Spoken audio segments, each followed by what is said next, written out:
Welcome back in Live Now. I'm Austin Westfall. We're going to continue our international coverage right now because we do have some breaking news. As you were probably watching earlier on today, we did have the breaking news that the House has passed a $95 billion aid package that would support Ukraine, Israel, and Taiwan. If I could have our producer here put the information on screen that has all the different breakdowns of all the graphics. There it is. So we have $61 billion of this going to Ukraine, about $26 billion of it going to Israel, just over $8 billion of it going to counter China's actions in the Indo-Pacific. Hal Kempfer still standing by for us to discuss this. Hal, so first off, let's just discuss the significance of this. Let's go region by region here. I want to start with Ukraine because it looks like the most amount of the money is going there, just over $60 billion. How will this help the Ukrainians fight against Russia? This is going to make a huge difference. There's a lot of ammunition going in there. There's missiles going in there, air defense missiles going in there. There's a variety of things. Don't forget the F-16s are going to be arriving sometime real soon. I'm not quite sure when. Certainly by summer, there'll be F-16s, air superiority fighter. That's going to change a variety of things, not just air superiority, in other words, air-to-air combat, but also the ability to ground attack. And F-16 been used for ground attack very successfully for a variety of things, not to mention Desert Storm, various things in the Balkans and elsewhere around the world, but particularly in the war on terror since 9/11, F-16s have become kind of a go-to tool for ground attack purposes. Well, that's a lot of that is going to make a huge difference. It is coming later, about 4 months later than hoped, that Congress would approve this, but it has been approved. My understanding is the Pentagon has been ramping up to get this done. Now, one thing I want to mention is for a lot of Americans, they look at this and say, well, $60 billion is going to Ukraine. We're losing it. No, that $60 billion is going primarily to U.S. defense industrial base. That's ramping up production across the board. And that kind of goes to, the Indo-Pacific thing later on. We have a dramatic shortfall in defense production capability of ammunition, missiles, you name it. There was a number of things we had in inventory that we had literally stopped production on. For example, Stinger missiles. We hadn't made those in years because, well, frankly, in the war on terror, we didn't need to use Stinger missiles because the terrorists didn't have any air assets. So what we had was we sat on. So we had to get that entire production line back going again. And that's not the only thing. We had to either dramatically increase, for example, with 155 millimeter artillery, there is one plant in the entire country, a brick plant, I should mention, that produces those anymore. That's another area we need to increase production on. So this $60 billion, it's going to Ukraine, but it's making a phenomenal difference here at home. It's going to be U.S. jobs, U.S. investment, and it's all these things that we need to ramp up to bring down, to increase our production, but also bring down the per item cost that will help us in other areas, such as getting ready for what could happen in the Indo-Pacific. So let's just give some context about this bill, because as I mentioned, it's passed the House. It has not yet passed through the Senate, but it's worth noting that it is similar to a $95 billion package that passed the Senate in February. Biden has said that he supports this particular package as well. I'll put the full screen graphic back up. Let's move on to Israel. So we see just over $26 billion going to aid there. I know how not only does this have to do with military efforts, but it also has to do with aid efforts, correct? Big chunk of that, almost $10 billion of that is going to aid primarily in the Gaza Strip. That's a huge chunk of aid. That's also one of the reasons you see what appeared to be the original number was less, and now it's much more. And that's to get aid to the Palestinian residents of the Gaza Strip and recognize the amount of aid. I should mention that this vote for the aid just happens to coincide when the U.S. has reached agreement with the World Food Organization under the United Nations. As you may recall, that UNRWA, the organization that deals just with the Gaza Strip, with the Palestinians, had lost credibility and lost U.S. support after it was found to have been basically a collaboration and actually with some of them actually working with the October 7th attack. So that organization we will not support. but this other organization, the World Food Program, that's under the United Nations, we have struck an agreement with them, which will allow for greater internal distribution within the Gaza Strip. This is all going to be rolling in very, very quickly. And don't forget, we're also building that pier, or that port capability, that mobile port capability that's going to be able to flow in more aid into the Gaza Strip. So all of this it's going to make a huge increase, and of course also backstop Israel and air defense missiles, which are desperately needed, particularly as it looks towards various threats like what they just saw from Iran, but what they fear could come from Hezbollah if they ever were to weigh in a more significant way. So there's a lot of things that are desperately needed there, and things in air defense, anti-missile defense is also something that has a regional stabilization effect by making Israel less susceptible to attack. You also are making it less necessary for Israel to do big counter strikes or to project power to protect itself, and that tends to sort of tamp down regional tensions across the board. So there's a lot of valuable things in this, and it's certainly desperately needed, not just by Israel for defense purposes, but also the Palestinians in the Gaza.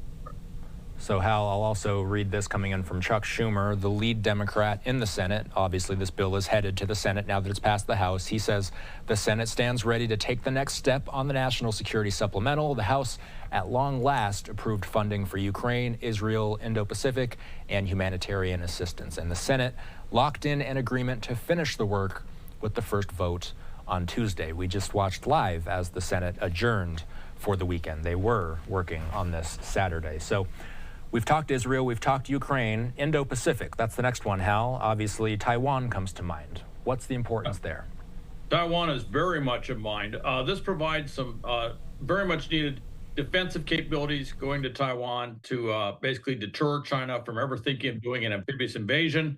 Also, some things that could be used to deter China from a possible naval blockade. That's a scenario that's been discussed a lot. Taiwan, of course, is somewhat vulnerable. Not just Taiwan, but it also has a number of islands that it controls that are really very close to China. In some cases, literally just a few miles off the coast. So those islands are particularly vulnerable. This will allow the sort of defensive capabilities which will harden those islands, which everyone predicts if there wasn't a war, that those would be the first to fall. But it makes it's this kind of porcupine strategy, if you will, with that Taiwan that's been discussed about Taiwan, but also Taiwan talks about, which is like a porcupine. It's got so many pointed quills that you really don't want to get close to it, and that's what this does. It provides that, but it also provides things that the U.S. will be able to leverage across the Indo-Pacific, missile capabilities, a variety of other things that are needed to do this island defensive strategy, disseminated across Pacific, allowing us to do some things like move our forces off of these few big bases we have into a more distributed approach to make us less vulnerable to a possible Chinese strike should that ever happen.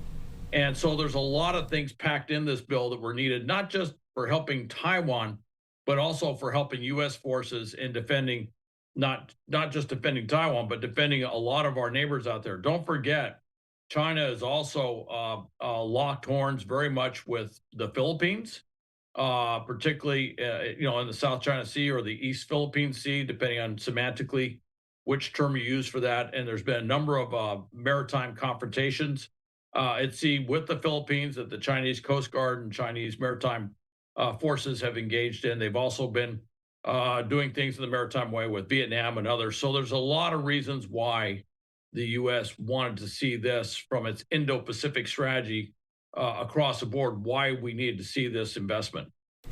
What is the level of concern at this point that there could eventually be some sort of skirmish breakout between China and Taiwan? Very high.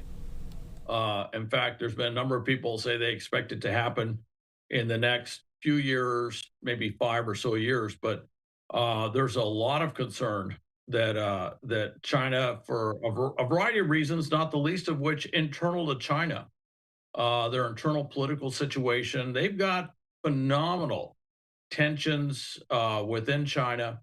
Xi is trying to deal with this. He has that huge real estate crisis, which still has not completely unfolded.